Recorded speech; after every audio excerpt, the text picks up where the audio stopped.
Amigos, llegué a las tierras de la tribu de Naftalí, una de las más misteriosas de Israel, donde la historia se cruza con la profecía. Aquí, entre valles, montañas y un agua que fluye constantemente, se encendió una luz que cambiaría el mundo para siempre. Por esta zona vivieron aquellos que sintieron por primera vez la presencia divina. Aquí hablaron profetas y aquí, siglos más tarde, caminó también Jesús. La tribu de Naftalí no fue una tribu cualquiera, fue el símbolo de libertad, de rapidez, de belleza humana. Su padre Jacob lo comparó con una cierva que corre veloz, y el profeta Isaías dijo que aquí en esta zona brillaría la luz del cielo. Entonces, cuando judíos y cristianos vemos, sentimos estos paisajes, entendemos de que nada es casualidad, que lo que comenzó aquí sigue hasta el día de hoy haciendo eco, embelleciendo toda alma humana. Amigos, les habla Sergio Bacari del canal Bacari Suelto en Israel, otra vez con ustedes, otra vez con la Biblia en la mano, en busca de capítulos, versículos, personajes, lugares, todo lo relacionado con la misma, desde el mismo lugar de los hechos. Estoy en un lugar que, si este no es el paraíso, yo no sé el paraíso dónde está. Gracias por participar y gracias a los que siguen visitando todo el tiempo nuestra tienda virtual. ¿Dónde está la tienda? O aquí arriba, pinchen aquí, o pinchen el primer enlace de la descripción del video y la van a encontrar, no tiene ningún desperdicio. Vamos a hacer un recorrido por las tierras de Naftalí para entender mucho más sobre esta tribu, sobre las profecías, sobre reyes de Israel, y vamos a ver mucho paisaje, mucha agua. La belleza de Israel, aquí la van a conocer como nunca. Empecemos, amigos. Amigos, arranco aquí arriba sin vueltas porque este lugar no necesita introducciones suaves. Estas tierras de Naftalí tienen una fuerza propia, como si la historia hablara directo al oído. Naftalí viene de la raíz pitulim, que significa curvas o torsiones, y miren el paisaje y díganme si les queda dudas de su conexión con su tierra.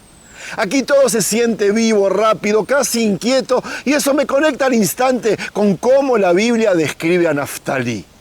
No lo pinta como un gigante, ni como un guerrero famoso, ni como un líder de multitudes. Lo describe con algo todavía más raro y más humano: movimiento. En el Génesis está escrito: Naftalí era sierva suelta que daba palabras hermosas. Y esa combinación es explosiva porque habla de alguien que no se queda quieto, que no acepta que la vida lo encierre y que aún así sabe traer un mensaje que vale la pena escuchar. O sea, rapidez, contenido, libertad y responsabilidad.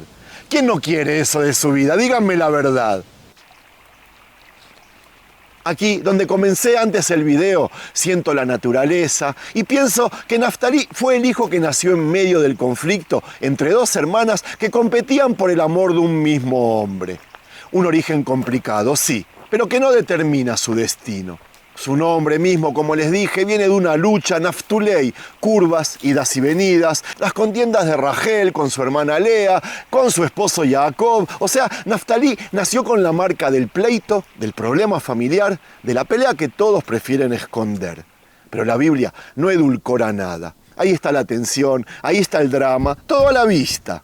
Y justamente por eso su destino es más que llamativo. Que de una raíz conflictiva sale una tribu que se mueve rápido, que llega lejos, que no se queda atrapada en la historia de sus padres.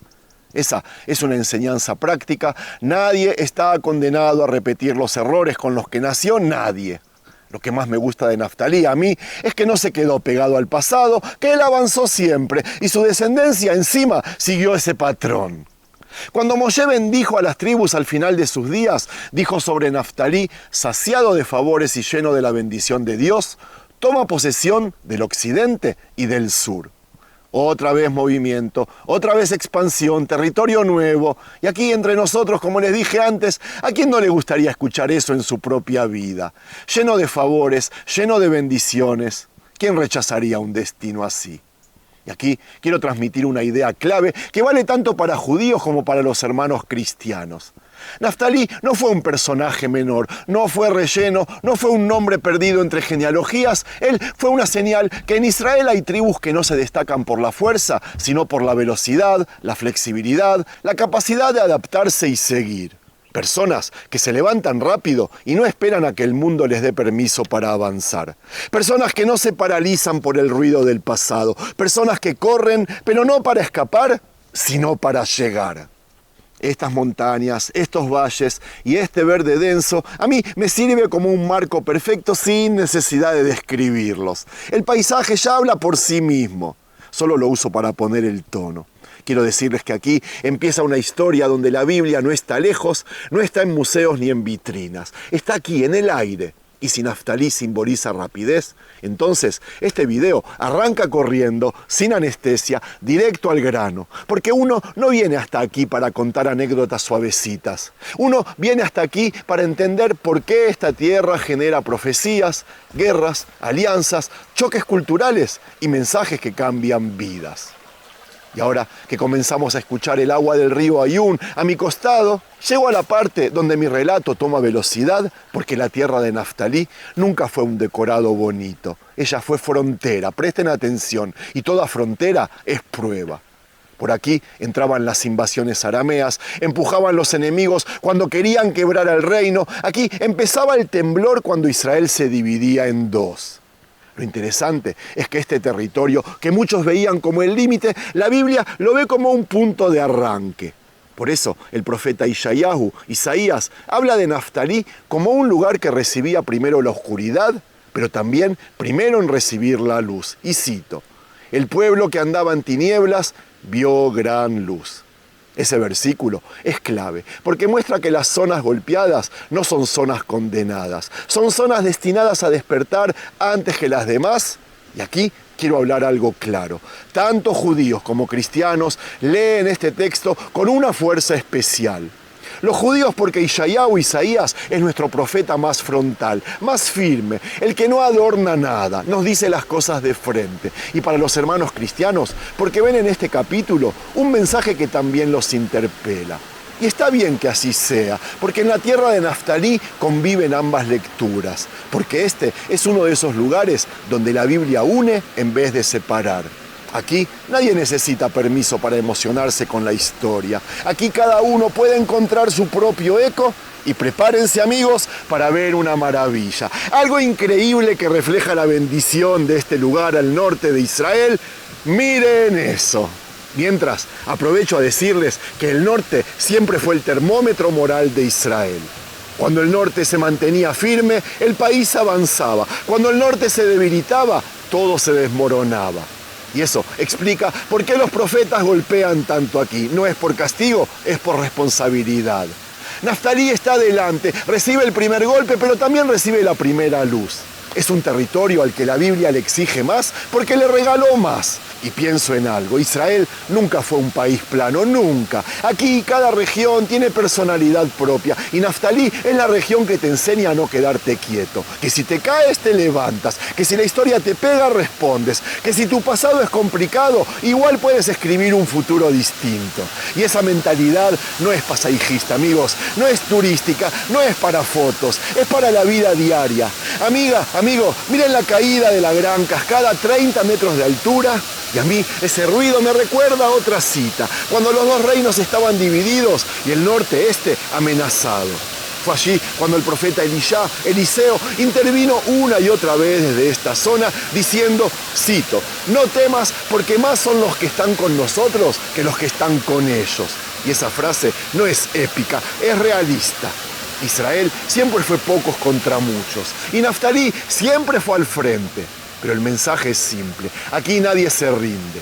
La historia de esta tribu no está muerta, amigos. Camina al lado suyo y siempre está lista para recordar que las fronteras no son debilidad, son prueba. Bueno, ya subí, escalé y aquí, caminando por este sendero alto entre montañas, con la vista abierta y el viento que golpea sin pedir permiso, quiero meterme en un tema que siempre provoca conversaciones fuertes. La relación entre judíos y cristianos en estas tierras del norte. En la historia, por supuesto. No en Jerusalén, no en Judea, sino aquí, en la zona donde la Biblia muestra que las fronteras no solo dividen, también mezclan. Y lo digo sin filtros, ¿eh? Si hay un lugar donde las dos tradiciones encuentran un punto común sin necesidad de discutir quién tiene razón, es este. Y no porque haya un acuerdo teológico, sino porque la historia misma obliga a mirar hacia el otro sin pretextos. La Biblia, cuando habla de estas montañas y de estas tribus, muestra algo que la gente muchas veces olvida. Que aquí los profetas se movían, que aquí daban mensajes que influían tanto en el reino del norte como en el reino del sur. Que aquí la voz de Dios se escuchaba fuerte aun cuando el país estaba dividido políticamente. Y eso, tanto para un judío como para un cristiano, tiene un peso que nadie puede borrar. Por ejemplo, en Isaías aparece una expresión que sirve como base para el diálogo. Presten atención. Galilea de las naciones, dijo. Y ese título por sí solo es un choque cultural. Una parte de Israel conectada con pueblos extranjeros, pero que aún así sigue siendo Israel. Un territorio que recibe mezcla, presión, influencias y sin embargo se mantiene dentro de la identidad bíblica. Ese punto es clave decirlo aquí arriba porque aquí las montañas muestran esa idea sin hacer ruido. Pluralidad sin perder el origen, judíos que leen a los profetas desde una tradición y cristianos que los leen desde la otra, pero ambos mirando al mismo texto, a las mismas frases, al mismo mensaje antiguo que salió de esta misma tierra. Amigos, aquí no hace falta que uno le enseñe al otro cómo interpretar la Torá. Aquí basta con caminar y dejar que la historia haga su trabajo. Y quiero regalar una historia corta, realista, con moraleja práctica que me pasó. Hace unos años, un guía del norte, un tipo sencillo, sin títulos ni discursos pesados, dijo una frase en medio de un paseo que a mí me quedó grabada hasta el día de hoy. Contó que un día recibió un grupo mixto, judíos, cristianos, ateos, gente que venía de turismo y gente que venía buscando sentido de la vida, así, literal. Sin saber qué decirles, para que todos se conectaran, soltó una frase que parecía simple. Él dijo, aquí nadie vino a tener razón, aquí todos vienen a encontrar algo. Eso fue todo. Cero poesía, cero sermón. Y sin embargo, el grupo se tranquilizó, la caminata cambió de tono y la gente empezó a hablarse entre sí sin competir. La moraleja es directa. Cuando uno entra a la tierra de Naftalí, uno no viene a ganar debates, viene a escuchar. Y escuchar no significa ceder ni renunciar a lo que uno cree. Significa entender que estas montañas ya vieron demasiadas guerras como para que nosotros ahora sigamos peleando por ideas que no vamos a resolver caminando. ¿Entienden? Judíos y cristianos pueden coincidir en algo básico, que la Biblia nació en senderos como este y no en salones cerrados, no en iglesias y no en sinagogas. Esta altura me recuerda que cada tradición carga su historia, su identidad, su manera de leer a los profetas, y está bien. No se trata de unir dogmas, se trata de caminar en paralelo sin empujarse al abismo. Lo que nos une no es el acuerdo, es la raíz. Y esa raíz, le guste a quien le guste, está aquí, en estas montañas del norte, donde el mensaje se revelaba a simple vista. Voy a terminar el video hablando de reyes para demostrar con hechos reales el hecho de que dos hermanos se pelean en relación a lo que les decía antes sobre judíos y cristianos. Presten atención. Volvamos al siglo IX a.C., al conflicto entre el rey Asa de Judá y Baasa, rey de Israel, que fue tremendo porque se sintió la fragilidad de un país dividido. La Biblia no lo suaviza, no lo justifica, lo muestra tal cual. Dos reyes del mismo pueblo peleando entre sí mientras los enemigos reales afilan cuchillos más arriba. Eso, por más que suene a historia antigua, sigue teniendo un mensaje directo para cualquiera que camine por estas tierras, y cito: hubo guerras entre Asa y Baasa, rey de Israel, todos sus días. ¿Escucharon? Dos hermanos peleando sin descanso mientras el norte se desmoronaba. Lo que hizo Baasa fue construir una fortificación en Ramá para bloquear a Asa, para frenarlo, para ahogarlo económicamente. Y Asa, en vez de enfrentar a su hermano, recurrió al rey de Aram, el enemigo de ambos. Le pagó con la plata del templo y del palacio para que ataque a Israel por detrás, y claro, el plan funcionó. Ben-Hadad entró por el norte, atacó las ciudades y Baasa abandonó su proyecto. Pero el precio fue mortal. Ciudades del norte destruidas, pueblos arrasados, gente corriendo sin entender por qué sus propios reyes le abrieron la puerta al enemigo. Es una escena que podría sonar política, pero en realidad es espiritual. ¿Qué? Que cuando Israel se divide, el norte siempre paga primero. Aram bajó desde el norte, Asiria también atacó, y estas regiones que hoy se ven tan tranquilas fue porque fueron invadidas y jamás se volvieron a levantar al ser destruidas. Y miren que pasó el tiempo, El norte, amigos, siempre estuvo expuesto, siempre estuvo adelante, incluso hace un par de meses cuando nos atacó el Líbano y Siria. Esta fue y será siempre la primera línea, y cuando los de abajo discuten, los del sur, los de arriba sangran. En Crónicas aparece una frase que calza perfecto con esta escena. Los ojos de Dios recorren toda la tierra para fortalecer a quienes tienen un corazón perfecto hacia Él, hacia Dios. Y el profeta la dice justamente cuando reprende a Asa por haber buscado alianzas equivocadas. El mensaje es simple. Un líder que actúa desde el miedo o desde el egoísmo rompe lo que debería proteger. Y eso destruyó al norte, no a los enemigos, no el clima, no las fronteras, la división interna, la desconfianza, la incapacidad de ver que el país es uno solo aunque tenga dos reyes. Terrible. Amigos, este último minuto lo voy a filmar aquí con una pequeña cascada que cae como si limpiara todo lo que venimos hablando, pero antes les quiero pedir que se suscriban al canal si es que les gustó el video, si es que les gusta el material que yo suelo publicar. Aquí quiero cerrar el relato con una idea clara.